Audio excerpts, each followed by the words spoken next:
my god, you guys are a joy and a half.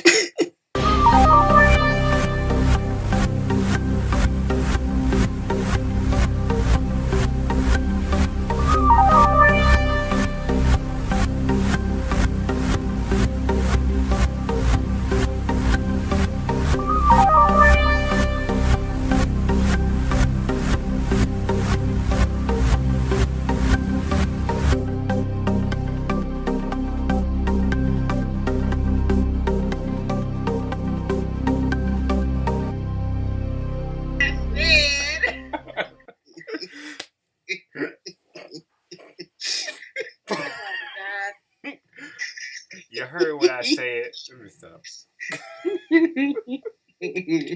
Getting all up close. I sound like Yosemite Sam.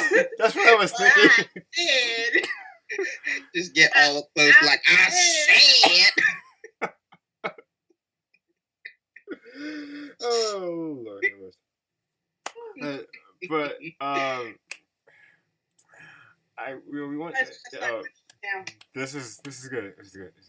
But we want to have you on AfroGeek Cosplay and talk about yourself, your love of cosplay, geekdom, wrestling, everything about who you are. Like this is all the floor is yours. That is what This is what we're. How about you? It's like, and we are record. I just randomly hit record because it was funny. But before we go to say thanks for joining. So I'm trying to. I'm not redoing it. The professional. I'm not redoing it. I'm keeping it. But the professionalism of David.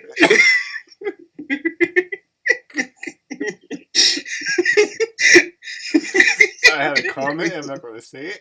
Oh yeah, she's drinking an orange soda. Well, is that orange soda? Yeah. Or is that orange flavored ginger ale? Oh, that's it's cranberry flavored ginger ale. Oh, see, look at me trying to stereotype you. I know. I was like, really? It'd be like, you're drinking orange soda and you didn't even offer us any. What? Like, oh, my bad. I'm sorry. I'm offended. Since you stereotyping, am I supposed to offer you sweet tea instead? That's like too sweet. Like giving me diabetes. Right.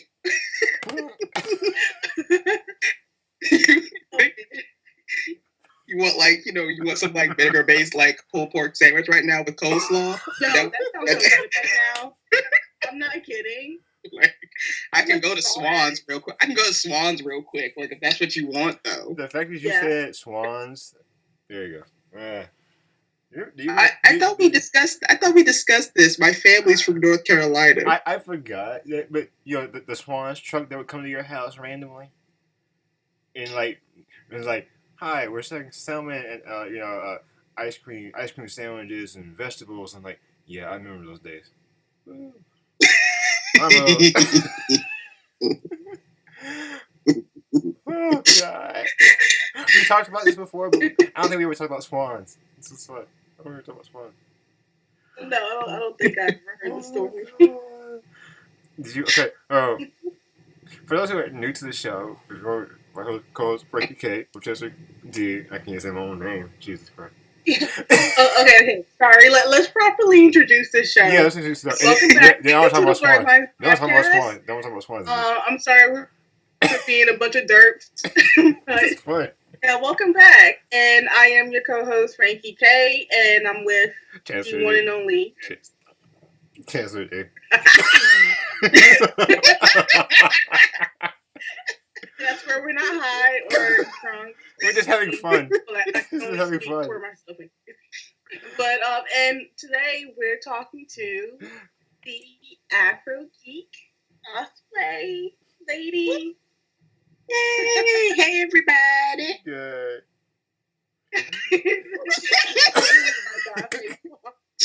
Yes, Chance. No, this is like the most awkwardest introduction. Hey. Yes, Chance all around. That's all I'm saying. Yes, Chance all around. Okay, before I think into like you, like, okay, so the whole swan truck thing, like, yes, I remember they would come around, like, our neighborhood, like, where we used to live, like, randomly, like, throughout the weeks or every other week or so. And it was like, we knew their schedule, and, like, they knew what we wanted. And then when we moved, they like, we can't find your neighborhood no more. I was like, okay. It's weird. But the yellow truck with the orange lights on the front. Am I showing my age? Yes, I'm probably showing my age. Just a bit. Nobody knows how old I am. Potentially. Sure, old man, sure. Dating with the swan truck. Back in my day, back in 1955. That barbecue truck, you should come around.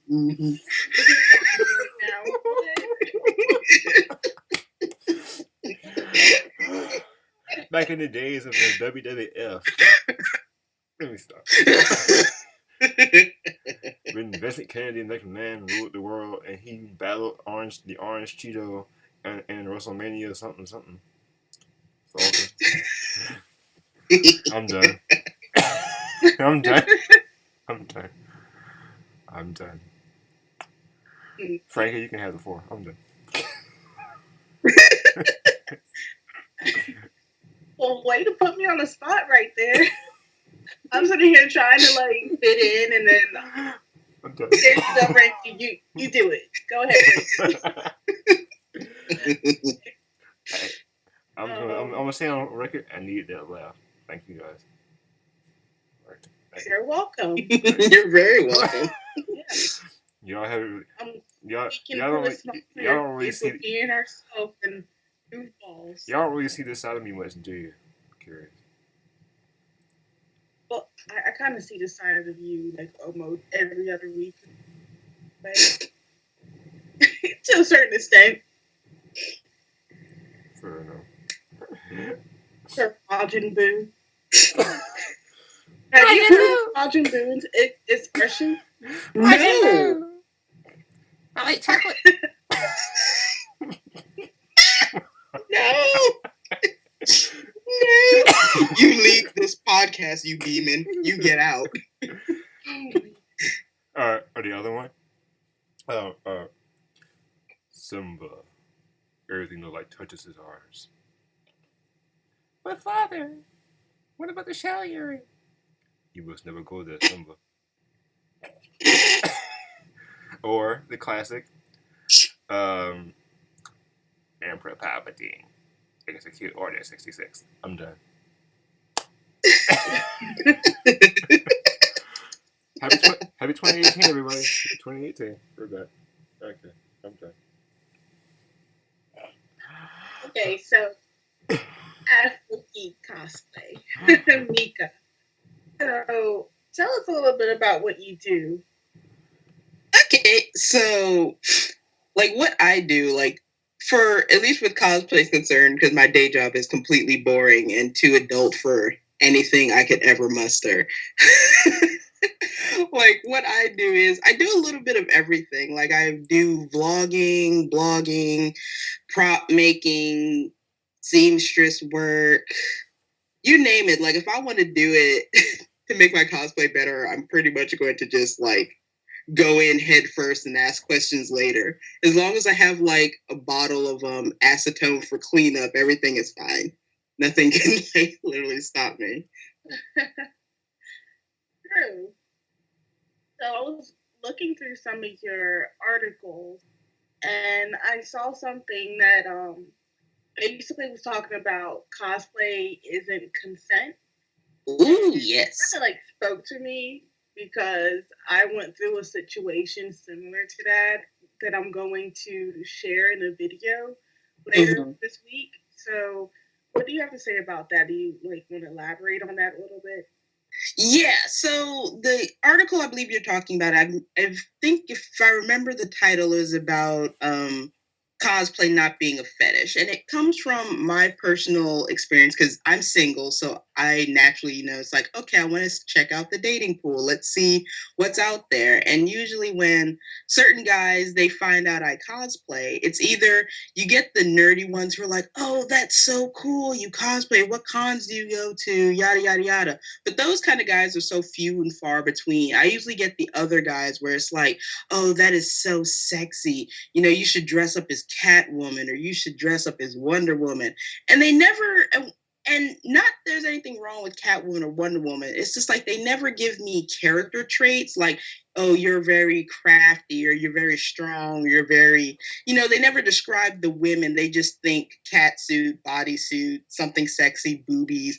And instantly, like, my hobby that I'm passionate about becomes like this, like on par with like dressing up as a maid or a schoolgirl. And it's like, I'm not here for that. Like, and to be real, if I worked like 3 months on a cosplay, there's no way I'm going to ruin it by getting it covered in schmuck.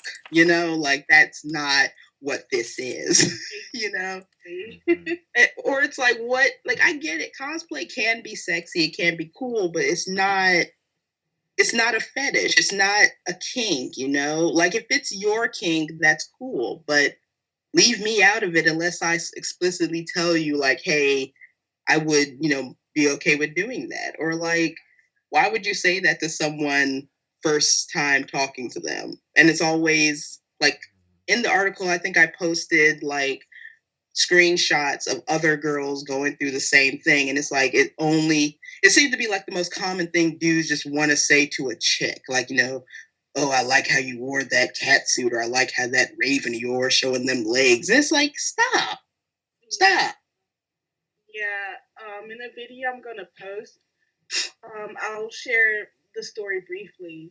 I went to a convention and this guy tried to kiss me because he thought I was showing interest in him. And for some reason, he thought because I was a cosplayer that I was basically a slut for hire. And he made a bunch of inappropriate comments. He felt up on me and he tried to kiss me. And so when I read that article, it spoke to me because I'm just like, oh my God, that's so true.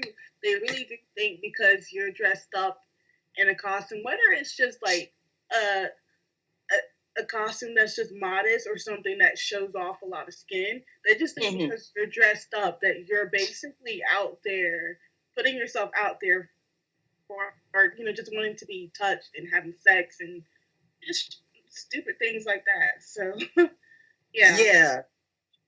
Like, yeah, I totally, like, because if you get deep into it, it breaks down to the whole, because I wrote another piece about that, but it breaks down to, like, what is considered a good woman and what is considered other. And it's like, because we associate a woman who wears sexier things, show a little cleave, show a little leg, our society shows that, or like associates that with a woman who's very loose and very open to do whatever. And it's like, even though we say, hey, that's not the case, you can't tell certain people otherwise.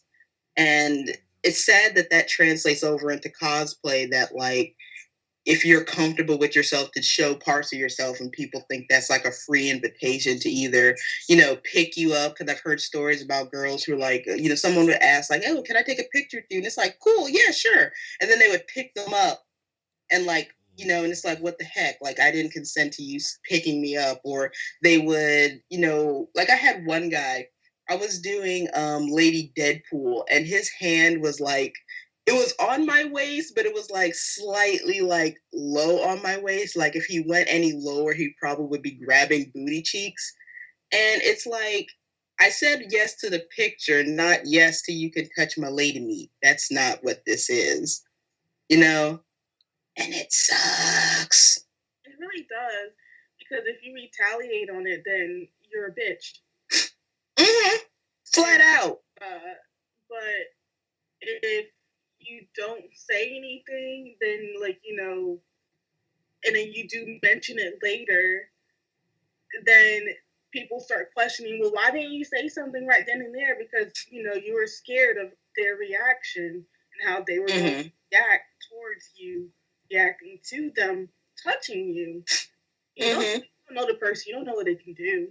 Exactly. Yeah. I also have a friend who was in a situation where she got sexually assaulted because of that. And so that again, that article just kind of spoke to me when I read it. I was like, wow, like this needs to be something that everybody needs to hear. Cosplay is not consent.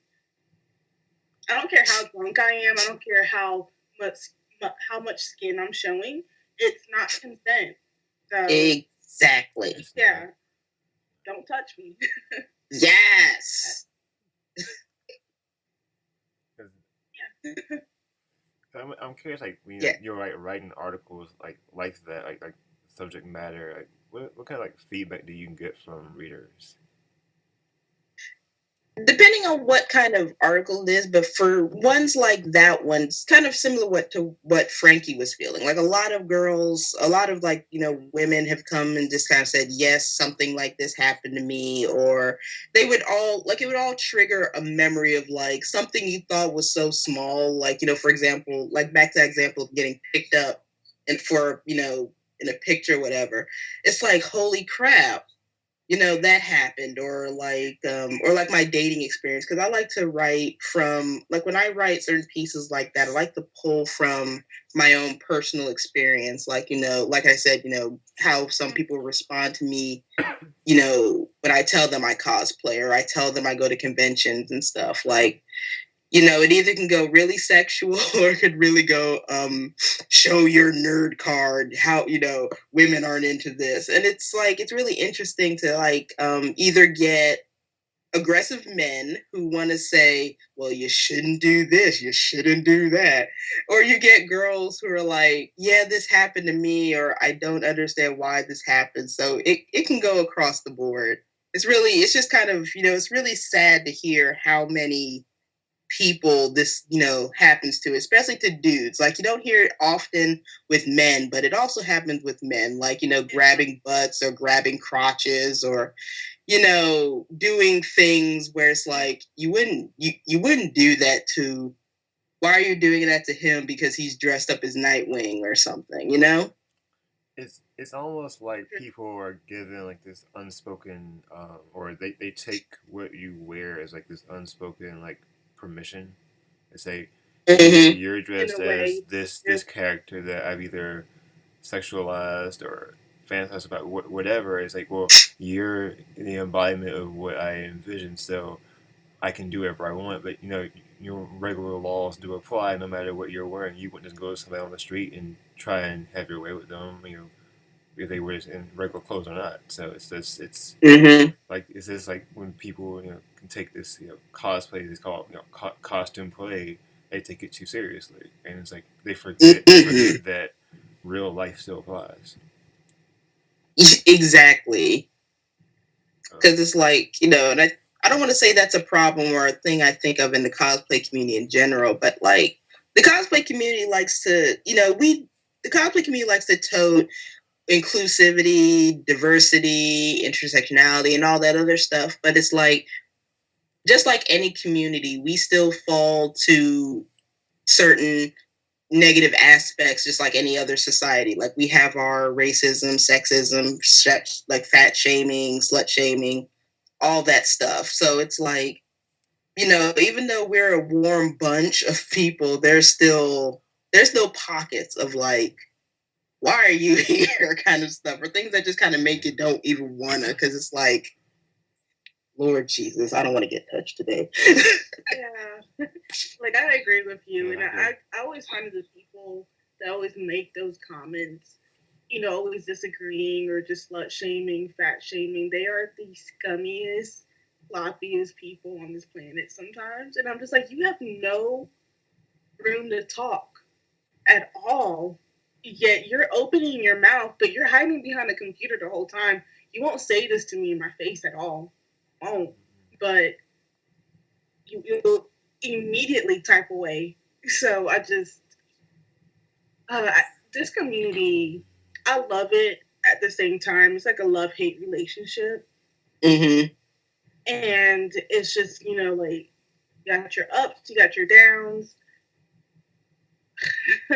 people in this community, I just feel like, they just want to support what's popular for the most part. And then that's about it. But I mean, that's just like not the majority of them, but just like parts of it that's just like, we'll support these people, but then like other than that, if you don't fit this mold, then we'll shun you. And so yeah, just it's unfair to a lot of cosplay, especially the people who are just starting out. Yeah. I'm curious, like what I have a feeling like we all like, or I'm wondering that we all like have like similar experiences when we first embrace the communities. Like think it would come like this wonderland of like happy go lucky feelings, and then you're in it for like more than 5 minutes. It's like, oh, it's not so much 100%.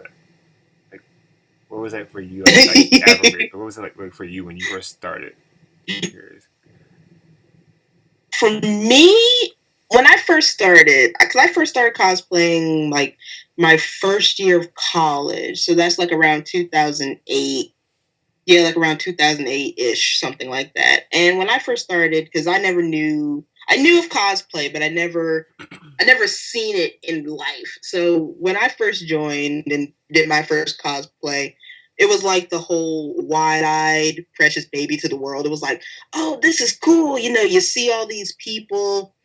You see all these people who are nerding out over things just like you. You hear, you get to do things and experience things that you would never experience in like real life. Like, for example, I can't remember what con this was, but how often do you get to be around other people who are dressed up as different anime or comic characters, and then everyone starts like a freaking Daniel Bryan's yes chant down the hall? Like, it's like little things. You don't get to do that anywhere else, where you're sitting here dressed up like Sailor Moon or whatever, going, yes, yes. Or like any other like catchphrase from a video game, and it's parts like that make it so it's like this is a great place to be and whatever. But then you experience something really shitty, like you get that one negative comment, or you get someone assuming your character because like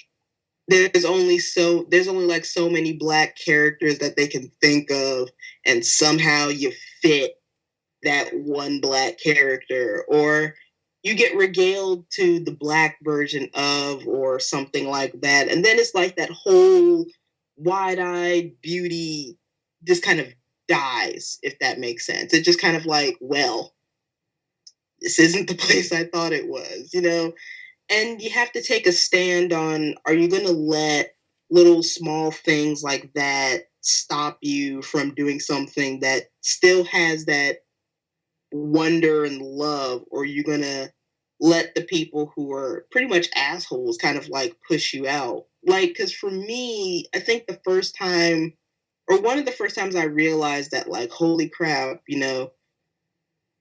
kind of sucks to be here, was when I did a steampunk Sailor Pluto. And I went to a photo, like a group, because it was like an organized like Sailor Moon group photo shoot kind of thing. And there was another chick dressed up as Sailor Pluto in steampunk, which was so bizarre because it was like, holy crap, someone else had a similar idea to me.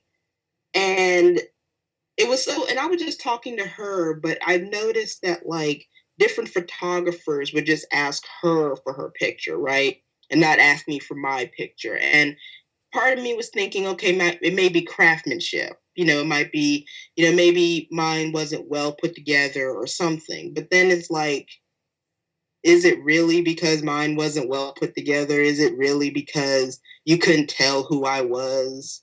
And that's when you start to notice and realize that they don't see us as the same. They don't see us as steampunk versions of Sailor Pluto. They see the white version, or they see Sailor Pluto, right? And then they see the black Sailor Pluto.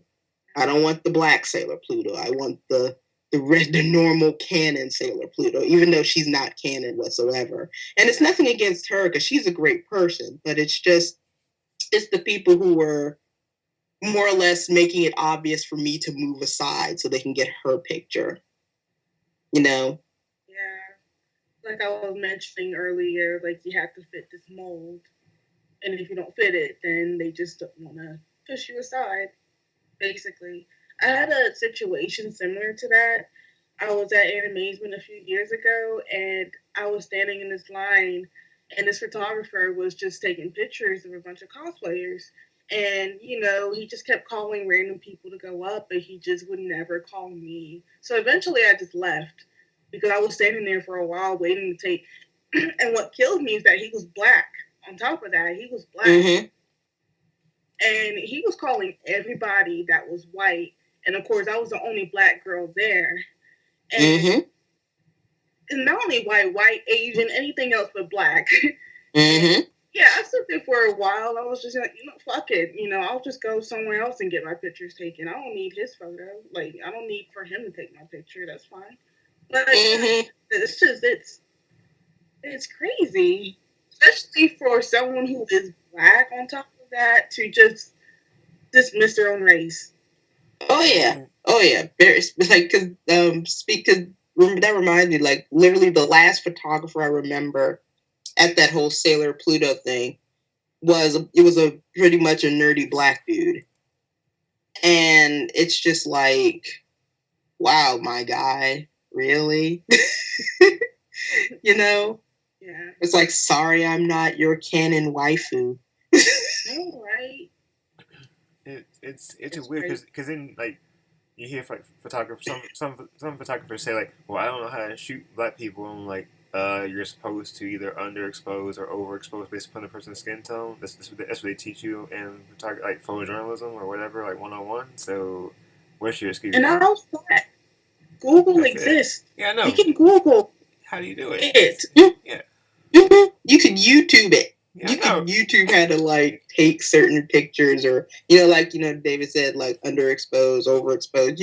It's easy to do that, but it's like, if that's not something you're actually interested in, you're not going to look it up. Like, for example, I'm not super interested in doing Lolita, so there are nuances to Lolita that, like, I don't know because I don't look them up, because it's like, I'm never going to do that.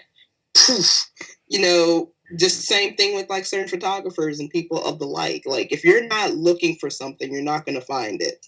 Like, I'm not going to ever forget a time that I got into modeling, and I was at this agency. This photographer literally told me, for a dark-skinned girl, you have a lot of potential. And he was black himself. He was darker than me. Darker than me. See, that's like, and then it was weird because, like, I was looking at his room, and he just had a bunch of, like, either white or light-skinned models and bikinis and stuff like that. It was like, yeah, like, I see a lot of potential in you. Like, you're dark and all, but, for a dark-skinned girl, I see that you can go somewhere with modeling, but you just have to do things a certain way. Like, basically trying to tell me what I should do as a dark-skinned person in order to reach my goals as a model. But you're darker than I am. And I'm just like, what the? It blew my mind. So, yeah, that's like on par with that. I cannot remember his name. I just remember he's trash.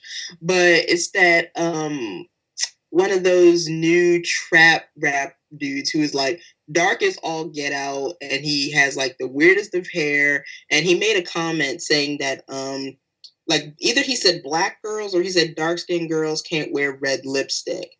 And it's like, the A$AP Rocky? No, I have his picture in my, like, right here, because he is, like, he's so vile looking, and I'm looking at him like, you're telling me I can't wear red lipstick when you look like burnt bacon? Let's not even talk right now. Yeah, A$AP Rocky does. I don't think he looks like that, but I think A$AP Rocky did make that same comment as well. But it must have been more recent than another rapper. But rappers are just trash in general. Like, a lot of rappers are just trash. Just make music and don't speak. Just make music and just shh. That's it. You ever see, like, what was it, Chris Brown did to the cosplayer recently. He took the guy's photo. Yeah, I was like, really? Chris Brown had an encounter with a cosplayer? I did not know. Girl, it was yeah. I was there before the post went down. Let me tell you. So basically, there was this cosplayer. He goes by, I think it's like Cosnay, I think, or something like that. He does a lot of really cool, like, Spider-Man cosplays, and he and this photographer, they did this epic pose where it's like he's wearing, and his cosplays for Spider-Man, he makes them very, like, lack of better words, very urban. Like, he wears hoodie and Jordans and, you know, Nike and things like that. And it was this really cool, aesthetically pleasing picture of him wearing like these red and white like Nike shoes, posed up like on the side of the wall with the hoodie and like red earbuds or something hanging off, and like on the side of New York somewhere. It was so epic. And then Chris Brown shared that same photo, but he cropped out the name. He pretty much cropped out the watermarks that the photographer and the Cosnay had on the picture. So he cropped all that out, and he didn't tag them in it whatsoever. And Cosnay came out and said, "Hey, thanks for the love. Can you tag us, whatever." And he was very nice and wholesome about it, to be honest, from my perspective. And here you have, like, basically Chris not doing any of those things, and people were flooding his comments, basically like saying, make sure, like telling Chris, tag Cosnay, tag the photographer, basically you stole this picture, this and that. And then maybe maybe that day or something, because the picture's now gone from his Instagram, but Chris Brown went on like a petty boots rant, basically saying, when I share art, you should be, I share art because it's dope. You should be, not saying you should be grateful that I shared it. You probably don't have a lot of followers, this and that. And people, of course, siding with Chris Brown. And the thing is, it's literally, it's like here's the point. Just the point just past him, just and it's like, you sir, who beat the greatest woman alive, you have nothing to say. You have nothing to add to this conversation. Like, you missed the point. You missed the mark. You're dumb as hell. Mm-hmm. Go moonwalk your way out of life. Just slide on out. Can you still do? Can he still even moonwalk anymore? Is he too high and spray painting right now? Like, what is he doing with his life? Wow. Yeah, I was just trying to find. I couldn't find the article, but I was like, yeah, it was a epic dragging of Chris Brown. I mean, but Chris Brown is terrible. He's a terrible person in general. Great. So I wouldn't expect anything less of him. Because that's Chris Brown. And I'm not trying to justify his actions at all, because he's horrible. He's horrible. Yes. Wow. He's a horrible human being. And it's just like, I'm shocked that his daughter is just still alive and living well. I'm shocked. And then I'm not trying to bring her in it at all, but okay, it seems like he's a decent father, but other than that, he's just a terrible person. Yes. And I don't understand that. I'm just like, okay, I understand you're good to your own seed. I get it. But, like, how can you not take that concept and apply it to everything else in your life? Right. Like, in his case, very easily. Very, very easily. Just like how he forgot, how to dance. But whatever. We're not going to go into like my personal pettiness with him. Or how he forgot how to properly purchase a monkey. Or not beat a woman. That's. Oh yeah, and not beat a woman. How do you get to not beat? Yeah. I forgot about that. Is Karucha still alive? Anybody check in on her? Oops. Well, I have not heard of her in a long time. Holy shit. I've not heard about Karuchi in a while. In a good minute. Is she still alive? don't know what she's doing. Like the last I heard of her was a Color Pop collab. I don't know. Someone Google her, please. Is the child okay? Did she make it out? I don't know if she made it out. Because the sweet child. What I heard is that she put a restraining order on him, and that's about it. But then again, she was doing movies and random like web series, and I have not heard about that bitch ever since that restraining order came out. Ooh. Witness protection program. Hide your kids, hide your wife. Because he beating everybody out here. Oh my god. Like, and the sad thing is I'm literally not even sorry, because it's literally he doesn't, because what he missed, like what pissed me off of what he missed is when you give credit where credit is due.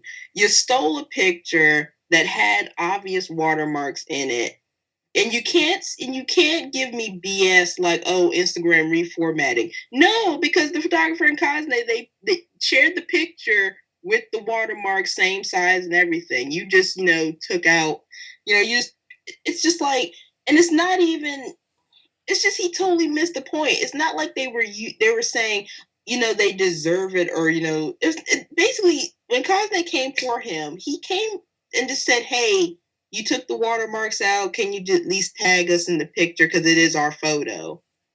And Chris is like more or less taking the stance of you should be honored, or, doing this. The picture probably wouldn't even get known if it wasn't for me. I'm like, screw you. People knew who that picture was. People knew. It's not even for clout. Because people knew about it. You wouldn't right. Other people didn't know about it. Right. And I'm like, you don't steal other people's art. It's like someone gave a good example saying, how would he feel if someone took one of his,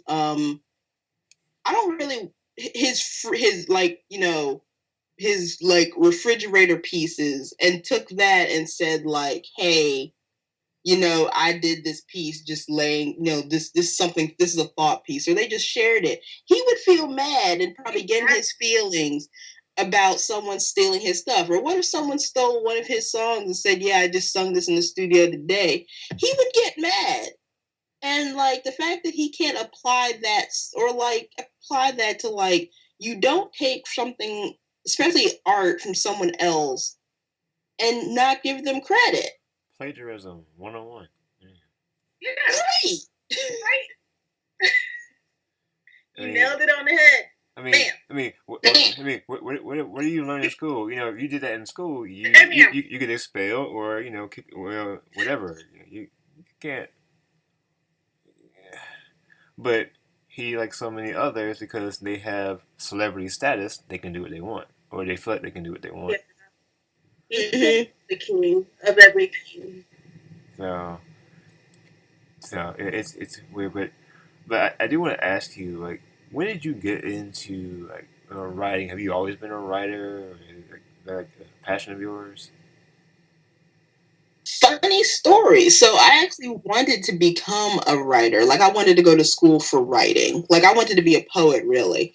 But due to like, pressures from mom and dad, kind of doing the, they're coming from a good place, but it was kind of one of those, you guys are not listening to what I want to do in my life. They were concerned with what can I do to provide, so provide for myself and, have a good living. So I did writing as like a minor sort of in college, but I never like majored in it. So I got my major in biological anthropology. So I did like something totally different, and writing never left. Like it's always been a nice place to just kind of get thoughts out, get feelings out, vent about things, talk about the injustice of the world. And then more or less because I'm a writer for Pop Culture Uncovered, and basically how that came about was like, I think his name is Harry Crosland. He goes by Bishop Cosplay. He's one of the founders of Pop Culture Uncovered, and they were like putting out adverts, basically saying they were looking for new writers. And the first time I saw the advert, I passed it on by because I saw they wanted a writing sample, and I was like, crap, I have nothing to say. I don't know how to write a writing sample. I probably don't have what they're looking for. And I let it go by. But then the second time I saw the advert, I was like, you know what? I'm going to do it. I'm going to do this one. And I remember my writing piece. It was about Roman Reigns. So, like... do you still have this? Yes, I do. I want to read this. Like, it was basically about, like... It was basic...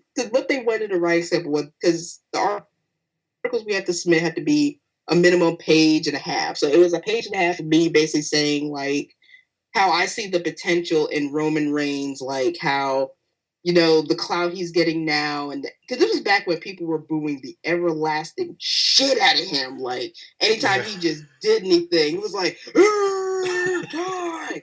Or like, when he was trying to push, believe that, and all that other stuff. And it's like, dear Jesus, I see the potential. Don't give this baby a mic. He's hot. Don't give him a mic. Let him just be that pretty strong man. Don't do this. He's not ready. And next thing you know, they're basically like, hey, we want you to write for us. You've been approved. And I'm like, sure. So writing has always been a part of me, and like this blog allows me to, I still get to keep my day job and make actual money, and this blog lets me live out a passion and build a portfolio of what I've always wanted to do. And it's so fun that I can write not literally about anything, but I have the freedom to write about just about anything, and that's dang good. Dang good. Because your writing is really good. It's good. It's good. It is. It's pretty amazing. I read a few articles. I'm like, wow. Aw, thank you guys. Wow. You're welcome.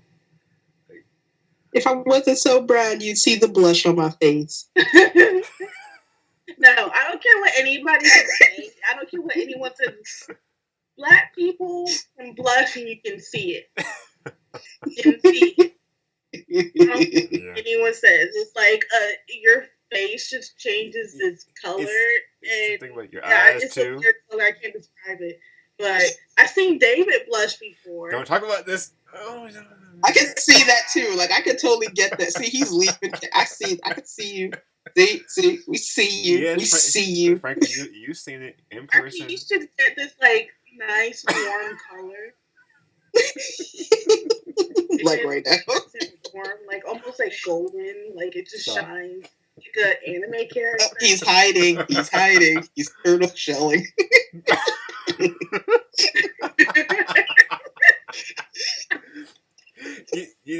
I did forget to say something like, to add to that, your eyes also give it away too, sort of like part. But talking about people like saying like, oh, you should be like a certain character. Like I think I mentioned on the show before, like a couple, I think like maybe 3 years ago at NC Comic Con, I was cosplaying as Constantine, and this guy, he was like, "Are you cosplaying as Danny Pink as the 10th Doctor?" And I was like, "No." He said, "Well, you kind of look like the actor playing Sam Anderson playing Danny Pink." I was like, "Okay."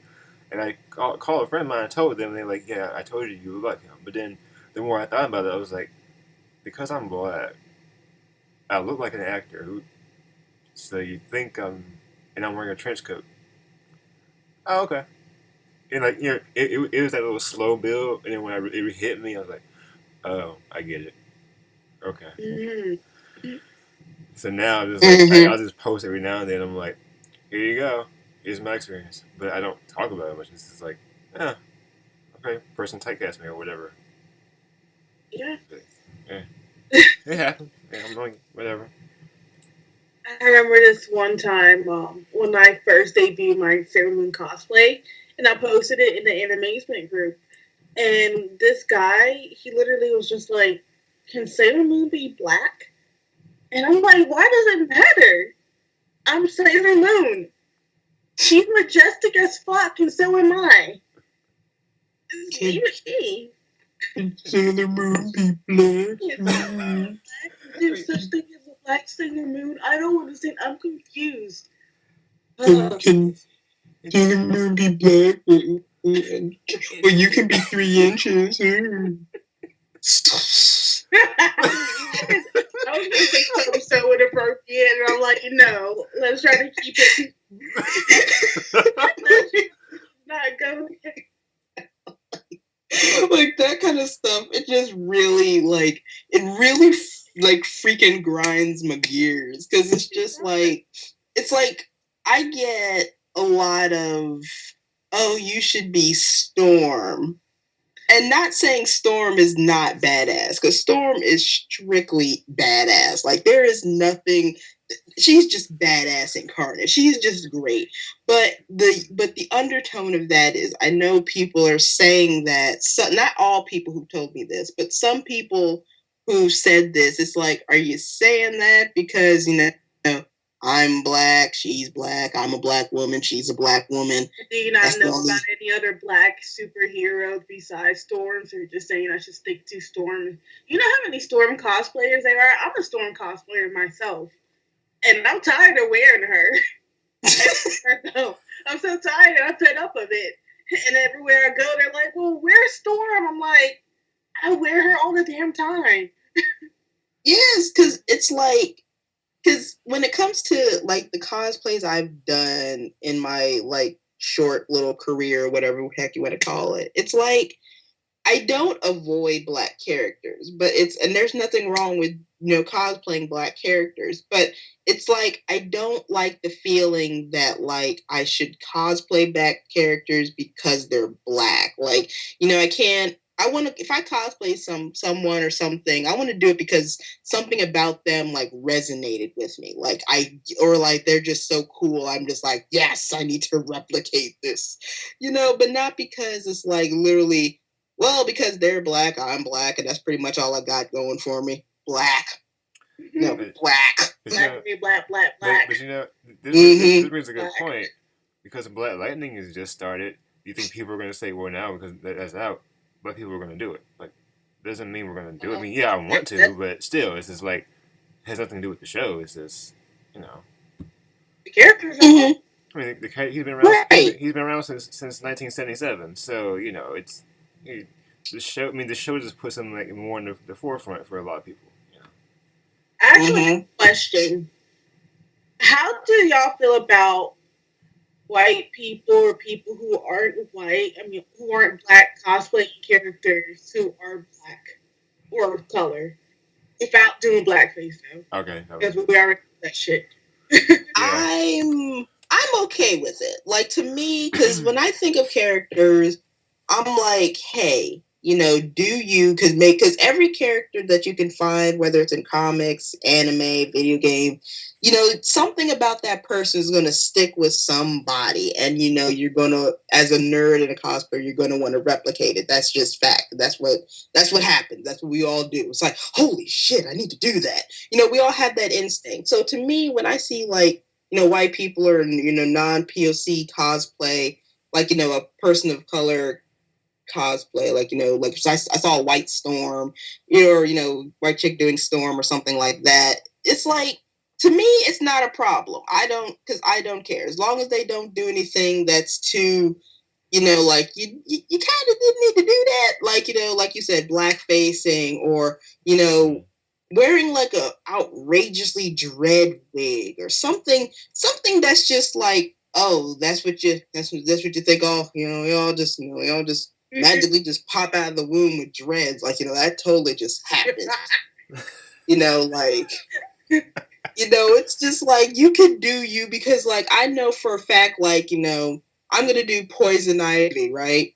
Like, I'm doing an armor build of Poison Ivy later this year. And it's like, I'm not going to do anything like stupidly outrageous. That's like, I have to make sure that everybody knows I'm, she's whacked. So I gotta go full gambit. It's it's just like,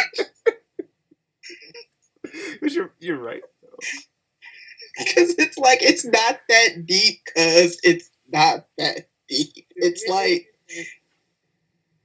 I would feel like now, if you're talking about if it was a white dude or a non-black dude who did, for example, Static Shock, for example, and he wore a wig for it because he doesn't have long hair.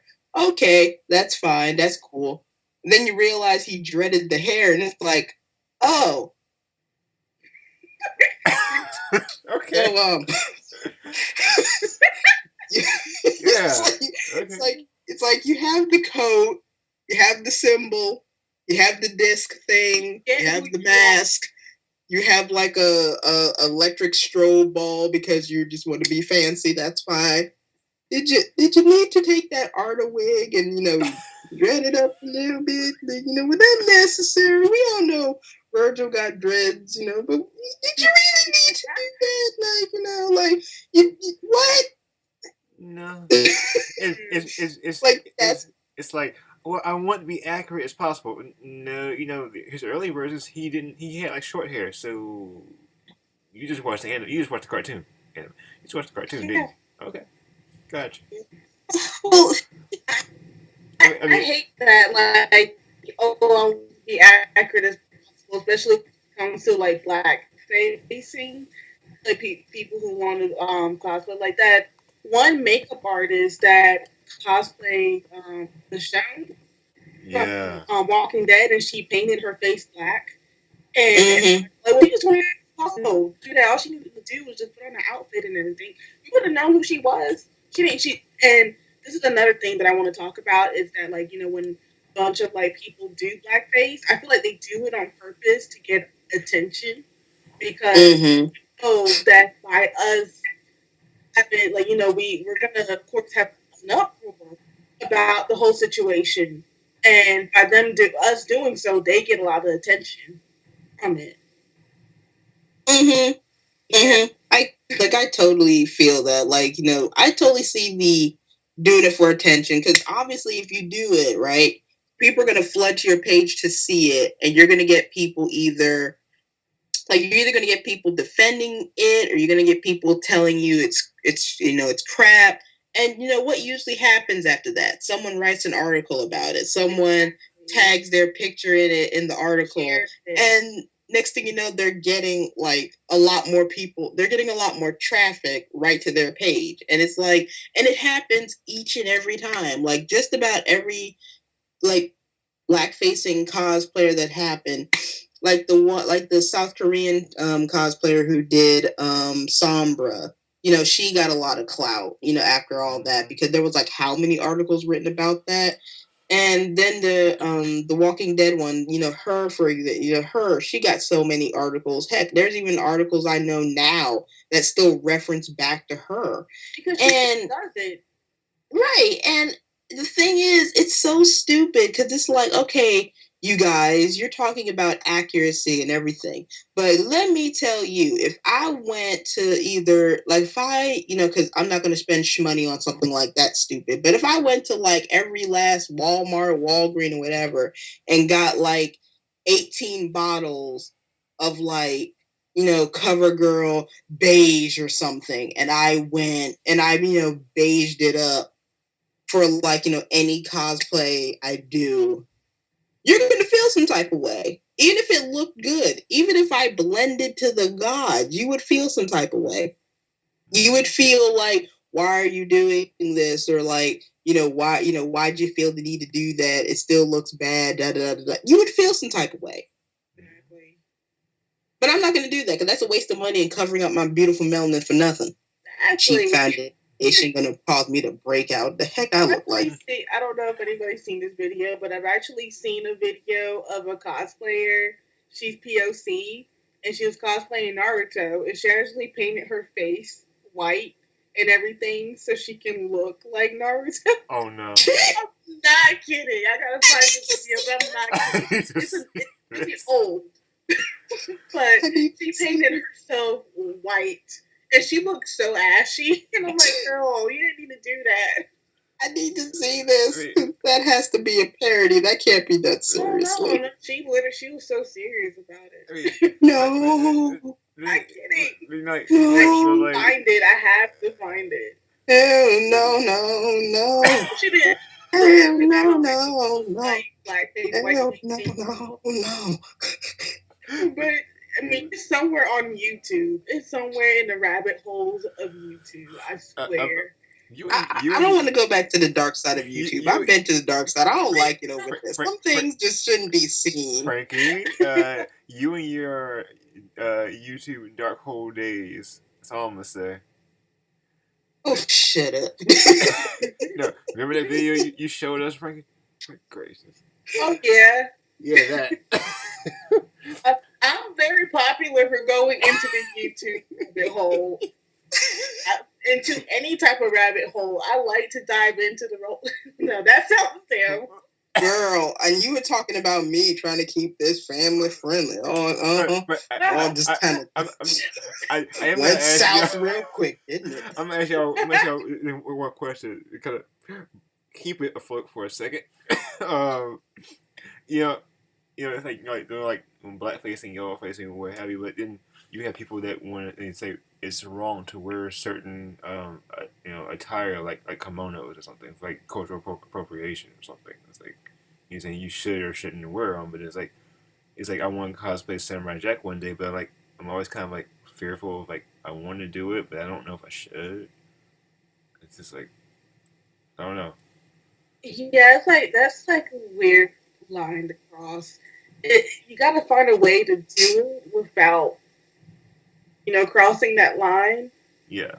Because that's the same thing with like Moana, how people get on other people's cases for dressing up as her if you're not Polynesian. And I completely understand that because she's wearing like traditional outfits that they would wear. And so you're appropriating culture when you cosplay her in some form of way. But I'm not sure. That's always a difficult line to cross. Yeah. Like, my thoughts on it is there is a very thin line between appropriation and appreciation. And like, there are so many times people have crossed that line thinking they were doing, all is right with the world. Like, first one that comes to mind, Pocahontas, for example, because Pocahontas was literally based off of like a real, well, not fully based, but loosely based off a real character, a real person in life. And like, how touchy it is for, how Native Americans or American Indians are here.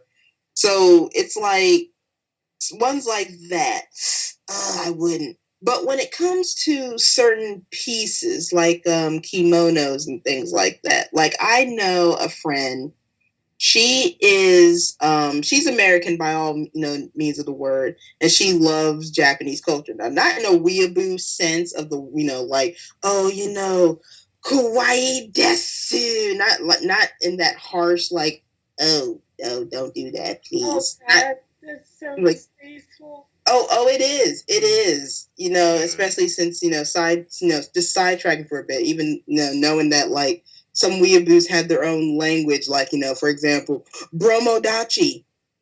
Oh my God. What the hell is that? I don't know what that means. Like, tomodachi means friend, so it's like bromodachi. So basically it's like, saying bro, but putting Japanese on it just to make it Japanese. Why? Weeaboos, man. We they need to be studied. But like, so she's studying in a while on National Geographic. Let me stop. Stop. But like, she's so she loves Japanese culture, but she appreciates it. Like, she doesn't like fetishize it. She understands the rules and, all the things, right? And her husband is Japanese, I believe. I want to say half, but I'm not, don't quote me on that. But she wears kimonos a lot. But then again, but when she wears kimonos, she's in a kimono school local to the area. So she's taking the classes, learning the etiquette, learning the rules, why you would do this, why wouldn't you wear that? She's gaining all this. So for me to see her wear, kimonos at cons and things like that, to me, it's never, I never see it as like, oh, she's doing it as a, as a weird appropriation thing. She's doing it from a state of appreciation because she understands the rules and regulations and the history behind it. And for certain things like kimonos, it's kind of, I'm not saying there's a pass because there's not a clear cut line here. Right. But in some cases it makes sense. Like, if you see women wearing kimonos at festivals and street festivals and things like that, it's like, okay. But it gets to me a bit touchy, like when you see, like, I know I've been to a few cons, like at Katsu and things like that, where I've seen girls wear like cosplay kimonos, like, like they've done the Sailor Scouts in their kimono versions or something like that. Yeah. And to me, that's kind of like, I wouldn't. Yeah, because, like, for example, like what you said, like the Sailor Scouts as in their kimono, that's kind of like a little iffy. But then I think about like characters like Botan from Yu Yu Hakusho, who's seen kimono, and if I saw a cosplayer in that, I don't think that's actually appropriating the culture. Is more so, you're just cosplaying as her. For some reason, I feel like with Moana, because like there's just so much, details, and like they're they're really traditional about their, culture. So when it comes to their attire, I feel like whenever people cosplay her, it's a little bit different than actual, like, someone who's wearing a kimono. Yeah, it kind of falls like in the same line of like those who do sugar skull makeup and or wear like a Native American chief headdress kind of thing. Like, because I remember his name was he was a YouTuber. God, he was so freaking cringy. He was this like emo alternative. He wore like black Scalara lenses. I think his name was Social Repros or something. He doesn't do it anymore, but back like maybe like a few years back, every time he did a video on YouTube, he would wear this black and blue beaded headdress, like Native American headdress. And he basically said, I guess his rationale of saying it was okay was by saying it wasn't made the same way. It's not the same color scheme. It's totally different. And there were a lot of people who basically bashed him for it. And there was an article, I believe, she was Native American, and she either wrote the article or she gave a quote. And basically she was breaking down how chiefs earn that headdress. Like, that's just not something you're just given from birth. That's something you earn, and that the beading is placed a certain way because it means a certain thing, or the feathers are placed a certain way because they mean this and that. And it's pieces like that, like, with Moana, with Pocahontas, and, sometimes Mulan, depending on, it's like, you can't, even if the character is wearing it, you can't do it because there's a cultural significance that you're not privy to unless you're a part of that culture. Like with Sugar Skull makeup or Day of the Dead makeup, it's like you wouldn't wear that just for the crack and giggles of it, because it has a certain meaning. People of that, of Mexican descent wear that literally only on the Day of the Dead. Like, it's not like a fun makeup trend or makeup look. It has a meaning, It does. And it's like when you see people just wearing it, not knowing what the meaning and significance, it's like you're just trashing on someone else's culture. Exactly. And that's when it goes from appreciation all the way into appropriation.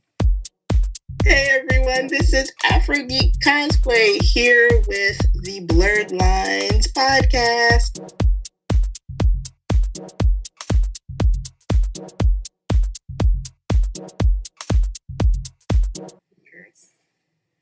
I agree with that.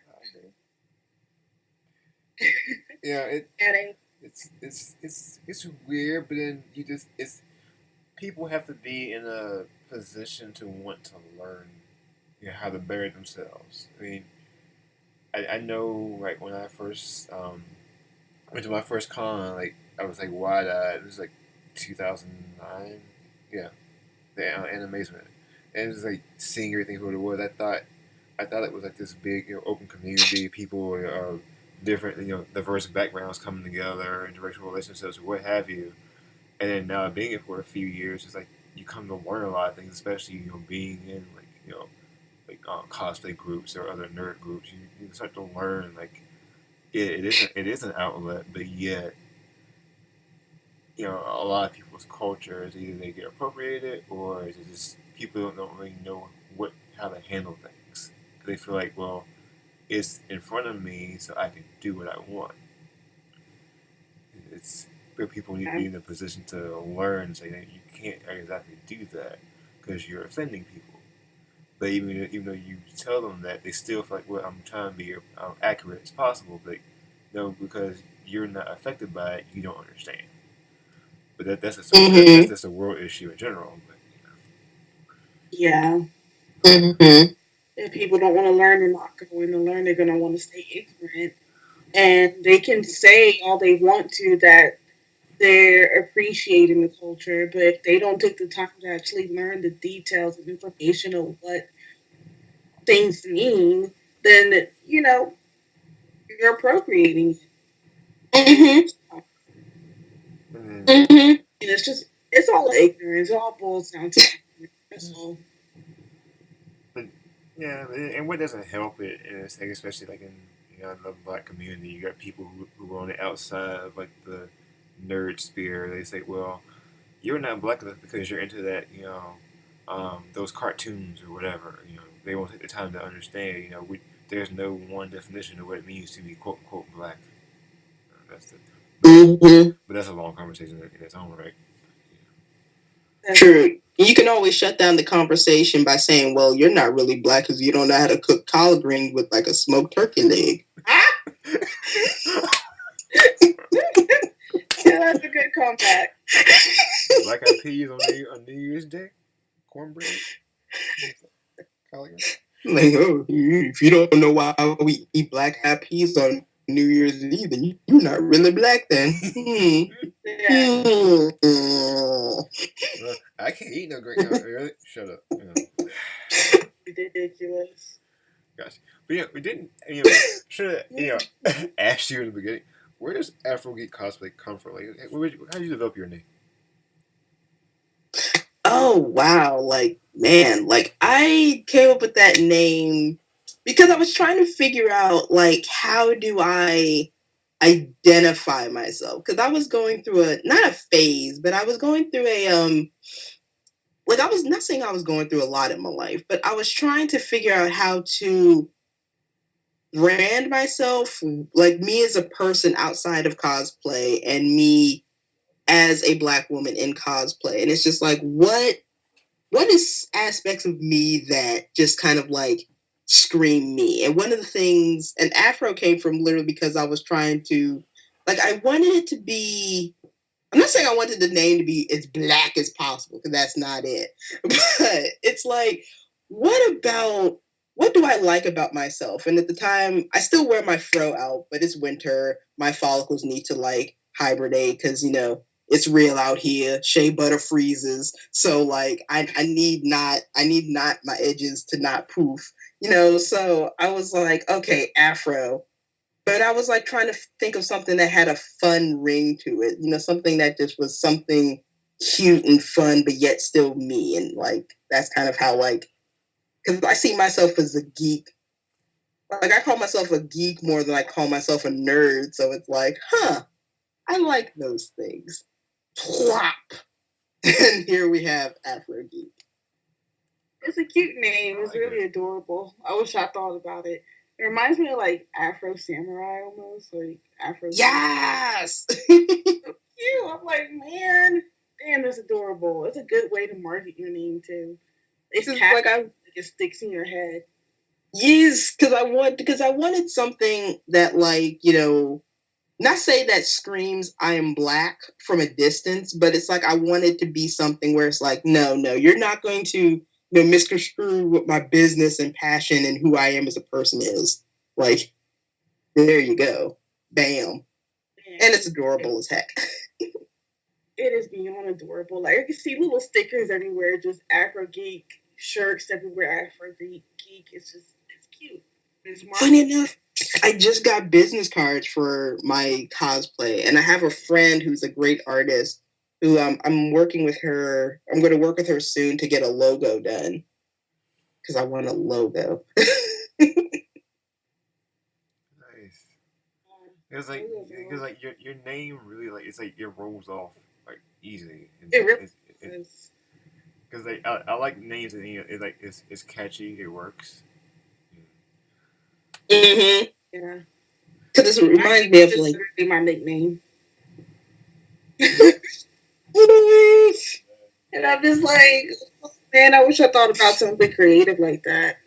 Because it reminds me of like Afrocentric, and I think there's just little things like that. It was just like yes,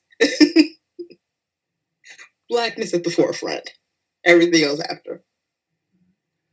I'm trying to remember when I first came across your page, either the POC group or was your page first? I can't remember because I feel like I've known you for a long time now. Time blurs so fast now. But your cosplays are great, and then finding out that you were a writer, I was like, okay, this person's cool. And then knowing that you're like one of the few people I can talk to about wrestling, it's like, okay, he's down to earth, he's cool. Yes, I'm always looking for more people to talk about wrestling with. I still gotta talk to you about this, Jason Jordan thing. I said I watched the 25th anniversary Raw. I'll watch it tomorrow, but that's the conversation. Oh, I'm not gonna say prepare for the cringe, but it's like I don't want to say prepare to be underwhelmed either, because that's so harsh. But like, low key, it's like it felt like just another day of Raw. It didn't really feel like it didn't really feel too much like this was the 25th anniversary. Like, I guess it did because they had they were in two stadiums this year. They were in Manhattan and Barclays Center, and like the Manhattan one just looked like a regular Raw show, but the Barclays one, they decked it out to look like how the older wrestling rings from like the 90s used to look. And like they even had like the old logo and everything like that. It was cool. Steel barricades? But like the steel barricades too? Okay. Mm-hmm. Nice. Oh, great. Mm-hmm. But just take it as you take it when you see it. Yeah. I'll definitely message you about that because I know we talked about. We talked about Raw could easily be 2 hours again and just call it a day, but it could. They don't have enough. It's like they don't have enough creativity to make it 3 hours. Like the first time they made it 3 hours, I was excited because back then I think that was still Attitude Era, them jumping into like PG slightly. It was like they still had enough, and it was like exciting because it was like, yes, they're doing an hour more. Because back then when I was like, first watching, the 2 hours and like so many minutes seemed to just go by so fast. And when they did 3 hour specials and moved it to 3 hours, it was so good. But now it just feels like a very long drag, like just a very long drag. I know it's. I won't lie. Like if I miss it for the week, I'll watch it on like Sunday or something. I'll sit there and fast forward the whole 3 hours in about 30 minutes. It's like, okay, I see it. Okay, I'm good. Okay, I'll play. That's all right. Fast forward, then I'm done.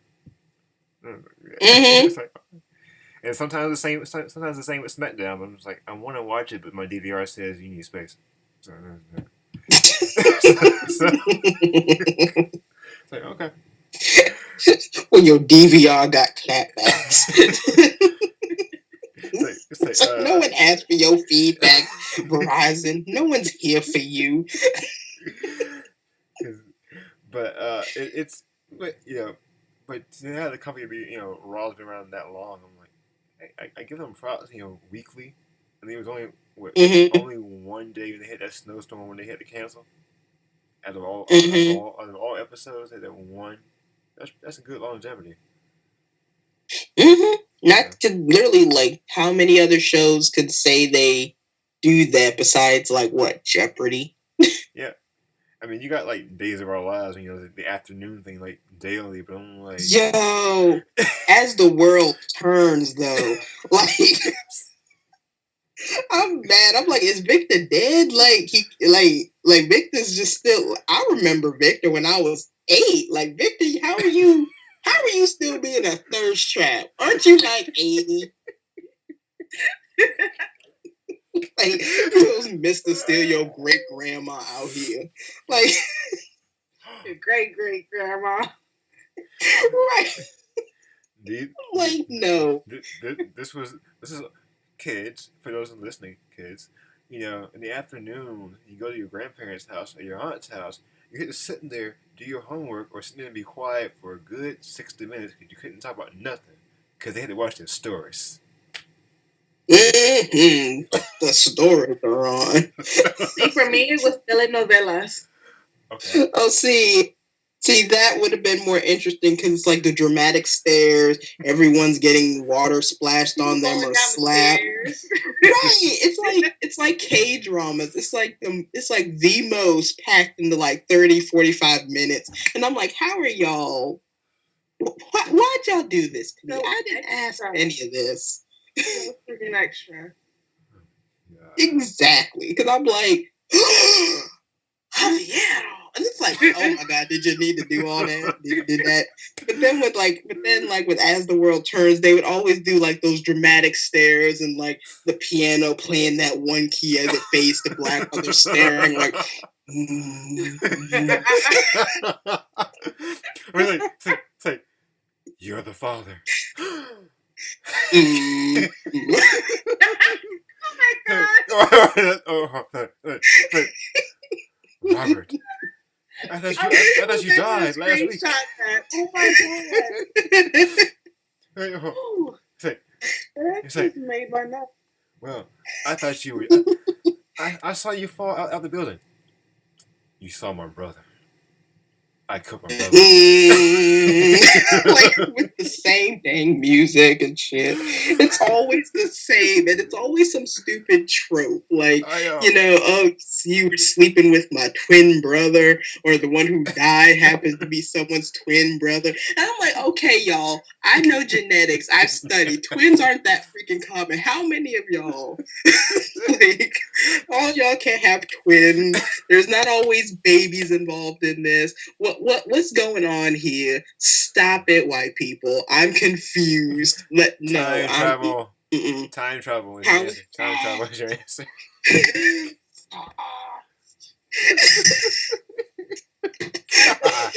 It's just, and then I'm like, you know what? I need something cooler to watch. Let me get into K-dramas. Same damn thing, except less twin brothers, more like, awkward dorkiness and just kind of like just silly things. And it's just like, really?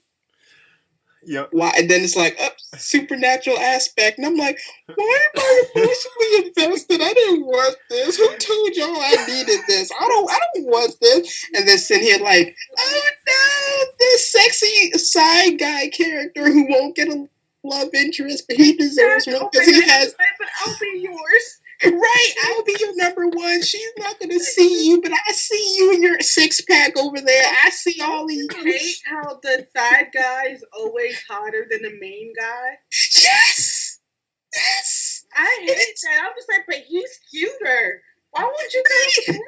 And he's like, then the main guy always treats the main character like shit at first, and the side guy's been there since day one. Like that pisses me off. I'm just like, he would have been had the puss. Right. I'm like, y'all over here walking in the friend zone. Not even y'all walking in the truth of your friend zone. Because I'm telling you, like, because I'm to K dramas.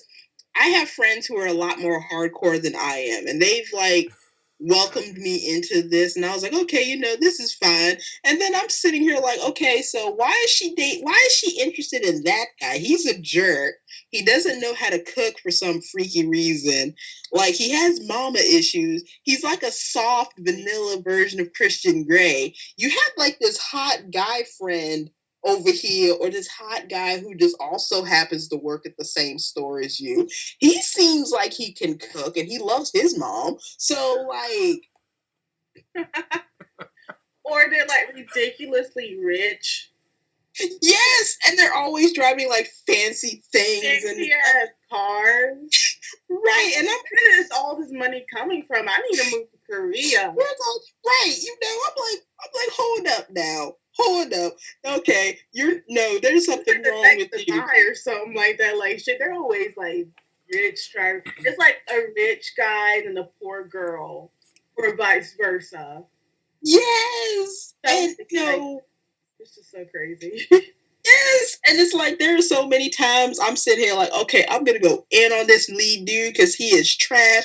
Next thing you know, somehow he's taking his business suit off, and I'm like, he ain't that bad. Okay, you can ignore me as sentimental or something, and you're like, oh, right. And I'm like, okay, you have to get through. It's just like it's like an old school marriage. You have to get through the hard time before it gets better. This is fine. I'll work this out. I am a Southern woman. I'll figure this out. Like Mischievous Kiss for Playful Kiss. Have you seen that one? Yes. Like, he was such a dick to her. And then they got married. Once again, 50 Shades of Grey. Y'all have hope out there. Okay. Get you a guy who is rude, mean, hates his mom, and like ridiculously rich. It will all work out in the end. It's fine. Tagline. That man, as long as you just sit there by his side and chase after him. He just wants to know how bad you want to be. Yes. It will work out. Somehow he will get a heart. Somehow, he'll buy one. Who knows? He'll figure it out.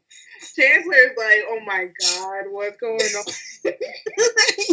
He took the glasses off. I had a bad joke. I was like, there's no point for me to even make this random reference. It's not even, it won't fit the conversation, so I'm going to just sit here quiet. No, my random thing was like, like you talk about like the sitcom. I mean like the dramas is like, put the Law and Order's sound effect in K-dramas or something like that, just to like add to the effect. I'm like, this would be funny. Bad joke.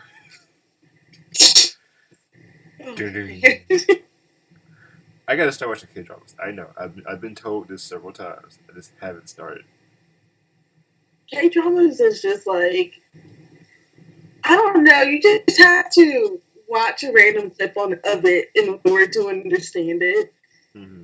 It's hard. They're anime in motion. Yeah, basically. Like that random clip of Gundam Wing that they showed with Hiro. He's talking to, what's her name? I forgot her name. Yeah, that's basically K-dramas for him. Like when he ripped up that letter in front of her and everything. It was all like, it's like, I will kill you. That's the K.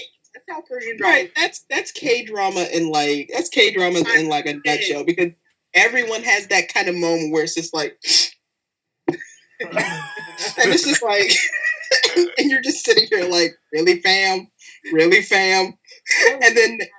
you want to complain, but then you realize you're wrapped up in the story, and then you're sitting here like, okay, where did the day go? How am I in episode 5? Weren't these 1-hour episodes? Holy shit, what did I do with my life? Okay, did she get with Sang-woo? I need to look. I need to finish this up. Did she get with him or not? Like in Boys Before Flowers, when she spilled ice cream on his shoe, and then he was like, lick it off. And she was like, what? He was like, lick the ice cream off my shoe. And her friend stepped in and was like, oh, I'll lick it off for you. she was gonna do it, and then she like stuck the ice cream in his face, like, bitch.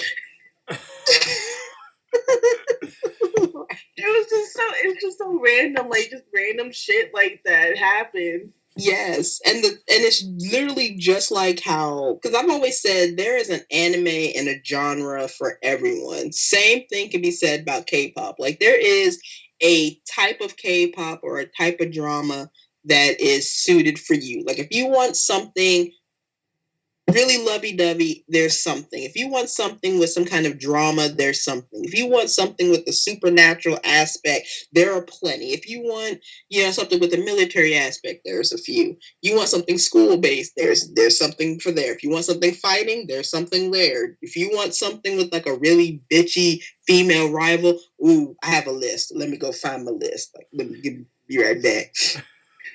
If you want something that will make you cry, there's... Seen Uncontrollably Fond? No, because I know that if you don't want to cry, if you want to cry, watch it. If you don't want to cry, I would avoid the shit out of that show. Hence why I'm not watching it right now. I'm like, no. I'm small. I'm soft and small. I don't need this. Like when I saw the ending of that show, I literally put my phone down and I sat in the corner. And I cried my ass off for like about an hour. That's how sad that show was. Like I don't need that. I don't need that, Jesus. That's not what I need. But it's so good. It's like you really don't see it coming. The way they ended it, I was just like, whoa, it can't end this way. What the hell? And I just cried forever. Girl, I can't do that. Like, because a silent voice got me messed up. I'm not ready. I'm not ready to jump back in. You're not ready for this one either. Then, like, I don't recommend anybody watch that show unless they want to cry. I understand. I respect your opinion, and I take it in highly favor. Because no, thank you, ma'am.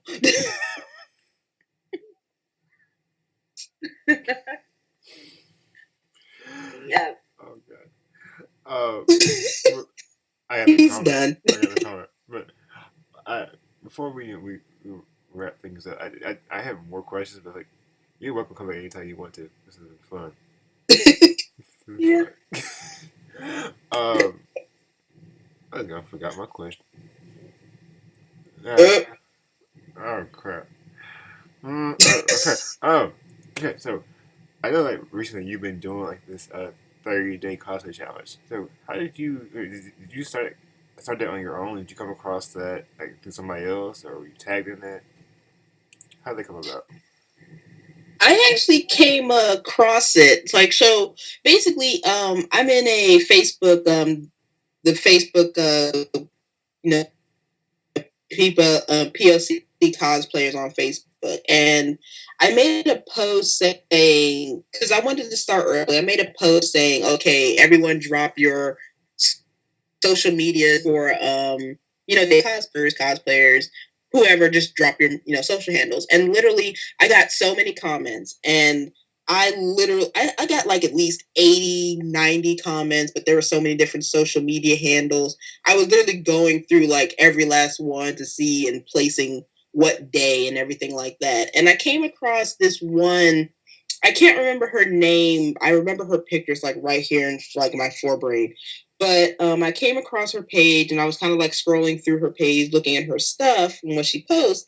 And she posted this picture. It was like a regular, like, I guess, Tumblr text block. It said 30 days of cosplay, and it had like 30 different questions on there. And I think she was doing it, or she said, oh, we should start this, or something like that. I remember seeing it. And I don't know if it was supposed to be text or if it was supposed to be video or whatever. I was just like, that would be pretty cool. Because on my cosplay page, like, I interact with the people who like my pictures or comment or anything like that. But it's like, I don't when I'm not working on a cosplay, I'm pretty inactive. Like, I may post memes or articles there, but I never post anything that's like, like when I'm not working on a cosplay, it never dawns on me to like, say anything, because that's just kind of how weirdly introverted I am. So I was like, crap, man, I have like 1,000. I have like 1,000 likes or like almost or like 1,100 follows, and like I don't think anyone on there knows who I am. Well, they know who I am, obviously, because they like my page, but it's like they don't know the cosplayer me. They just see the pictures and everything. So I was like, this would be a good way to get back into starting conversation, getting people to know me, getting back to being comfortable in front of a camera, because I used to make how-to YouTube videos maybe like up until 2 years ago. I did like a lot of reviews on smooth on products for like resins and stuff because I was working with that a lot when I was making my Lady Deadpool cosplay. And I miss doing that kind of stuff. So this was kind of like a way to like two birds with one stone, like getting people to know me and getting used to having to plot out a schedule time, think about what to say, eventually get back into editing, that kind of thing. So it was just kind of like okay, I'm going to do this, because since I can't do a 30-day of cosplay, like a different cosplay for 30 days, since I can't do that, or what my friend did, Kurenai Kiba, she did like a 31-day cosplay makeup challenge, and she did every day she did a different cosplay like makeup, and I'm like, well, I'm not that skilled in face paint and makeup, so I can't do that. So this is a lot easier, and it's a lot like, well, not easier because some questions were kind of trickier than others, but it's challenging its own right, because to remembering to do it every day or dig back deep in my cosplay brain, like, dang, when did I do that cosplay? Or, when was the first time that it was like, I felt black in cosplay, or, something like that, or exposing my earlier cringeworthy pictures. And it's like, oh God, look at me. What did I do? Why did I choose this? And remember how much I hate crushed velvet. So it's all great.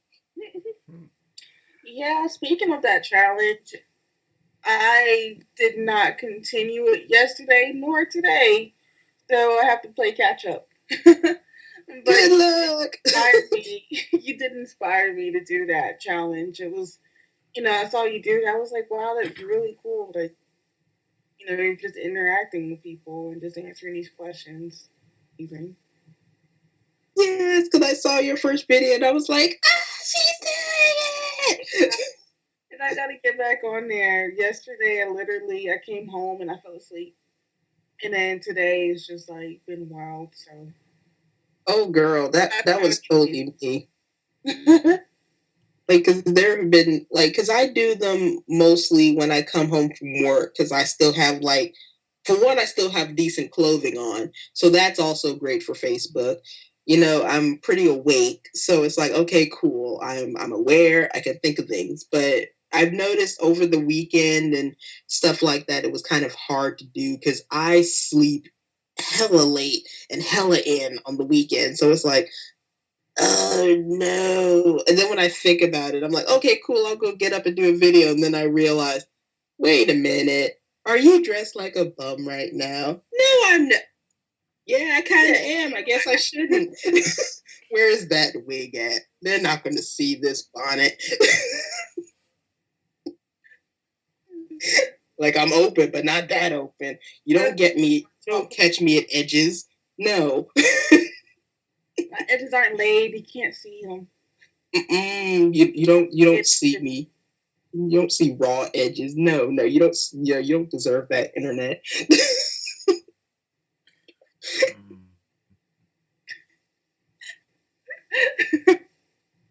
His face, though. The thinking face. He's locking it up and throwing away the key. Nope. Like he's 5.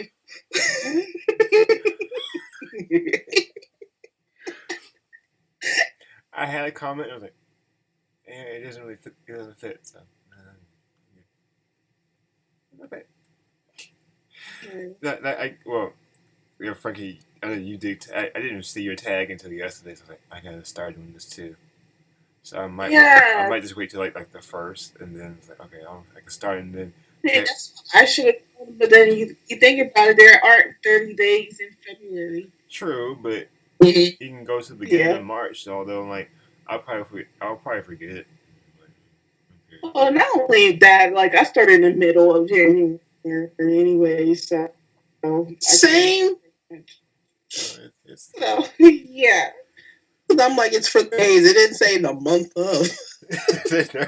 You're right. Okay, that makes sense. Yeah, just do it. I'm gonna do it soon. I mean, I'm gonna continue mine the rest of the time.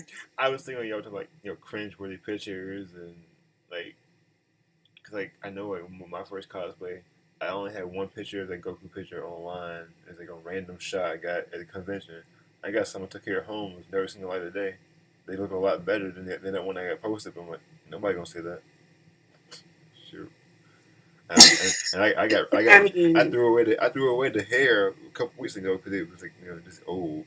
I'm like, well, it served its purpose. $20 hair, $20 hair from a Halloween pop-up store. It served its purpose.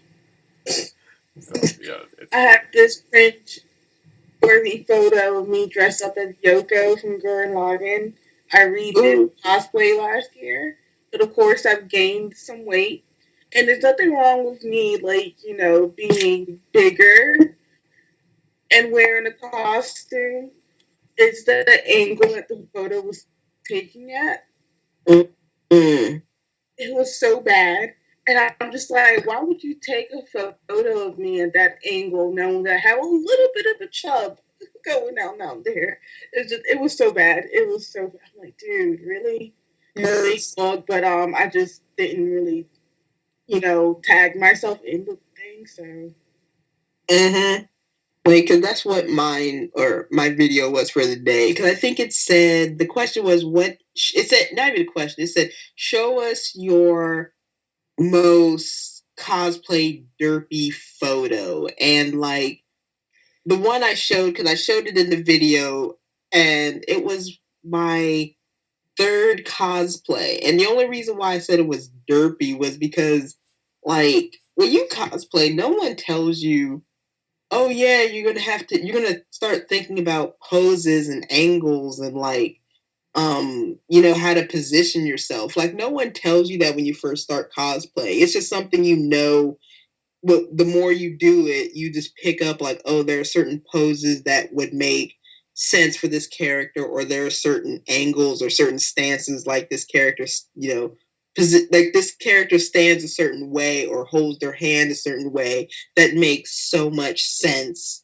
for that character. But you never know that when you first start out. You're just kind of like, I'm here. What do I do next? And like, that picture looks so awkward because I'm like, I could have done better in so many ways. I hate those photos. Or when you like take photos of other people and you don't get them until later on. And then you're just looking at it like, oh my God, why did you take it at that angle? Why didn't you tell me I looked so bad in it? Yes. I can't stand it when people don't tell you that you look weird. And then you get the photo back and you're like, why do you think this is okay to get it? Why do you think it's not okay? Why are you sharing this with me? You should have discarded this photo. It's not cool. No, that's not how I want to look. It's self-awareness. They're trying to make sure this, like, I'm bringing awareness so you don't do this again. Because it's like with, for example, like with any of the Sailor Scouts, like they all have a pose that they do a side pose, a finger thing, whatever. And it's like every character cosplay, whatever, has a stance, and it's just like when you're new, you don't know to practice these things. You think, oh, it's just going to come naturally. No, it doesn't come naturally. You have to literally think it. Like when I was Lady Deadpool, like, because I'd never posed with guns before, but it's like, Deadpool is off the rocker, he has like silly head tilts and little things like that. So it's like, okay, I could totally do that as Lady Deadpool. Like, and little stupid thing, you know. God, I wish I could tell myself this back in the day to save myself. I think we all do. It's something that comes with experience. And that's just something that you would say for everything. The more you experience something, the more you learn from it. So, yeah. Try not to be so hard on yourself when you try something for the first time. I feel like one of my problems, like taking pictures, is like I always default doing like a serious like look, no matter what character I do. I'm like, this person has poses. Why don't I smile and do their pose? I just do like a stone face. I'm like, why? I don't know why. I just do it. I mean, it's like if Goku smiles, he does, you know, the cheeky, you know, piece or whatever. But I'm like, okay, cool. Or Doctor, all my pictures, I'm like I made a banner for my page the other day. I'm like, all my pictures are like stone face serious. This makes no sense whatsoever. I wasn't trying to do that, but like I got a picture of me as Professor Oak, and I'm like, he smiles, and I'm just holding a Pokeball, like, eh. It's like, what the heck is this? I know what picture. It's like Ash. Here's Pokeball. Go for it. Here's a You adorable derp. I don't know. I'm trying to smile, but I'm trying to smile. Y'all hear me now? Like, I'm great. And then just like in front of a camera, I'm like, this is why I don't. This is why I don't show my face on anything much. Like, I'm trying to do more. So doing the challenge will make me show my face more. Yeah. That's what it do. Yeah. God, yeah. Trust me, I feel like you'll learn a lot about yourself from doing that challenge. So. Yeah. I will say this. One of the reasons I started doing podcasting years ago was to make myself talk more. So that was like a trick for myself. I've been doing it since 2012. I'm like, don't let me talk to people. I can get more comfortable in crowds. I'm like, you gotta get comfortable in the world, especially when you want to work in corporate world, or whatever. You gotta talk. So. Yeah, you put yourself out there. No matter how weird you feel, you have to put yourself out there. True. Agreed. But with that being said, we're gonna go ahead and end the show. It's been going on for about almost 2 hours. But we've been having so much fun, though. I know. We have more questions for you, and it's sitting here just Skyping friends, literally. I have more questions, but it's getting late. We can do a part 2. Yeah. If you're up to it. I'm down. Awesome. Cool. Yeah, we can always do a part 2. Yeah. But where can people find you online? People can find me online at my Facebook page at AfroGeek Cosplay. Find me on Instagram under smika122 and Twitter at AfroGeek. Awesome. Oh, great. And thank you for joining us today on the Blerdlines. It was so much fun. It was. I think this is one of the funnest episodes we've had in a minute. Full of giggles. We started off with too many giggles. I said.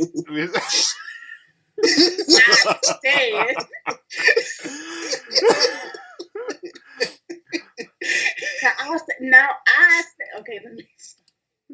Remember back in my day, people could hear other people, just all talk together.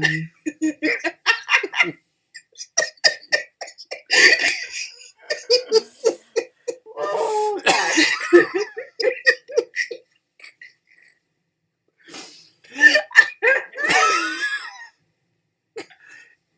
This is my Jinbo. Stop.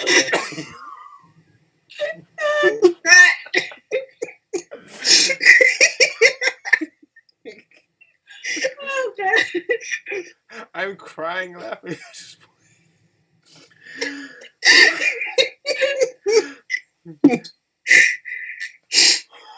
My cheeks hurt. But, thank you again, AfroGeek Cosplay. Thank you. Thank you. Thanks for having me, guys. We're not high. Back then, you have to say this yet again at the end of the show. I swear. We're not high. Because we're not high. Because we're not high. Let me stop. I ain't saying that song. I said we're not high. Survey says. Let me stop.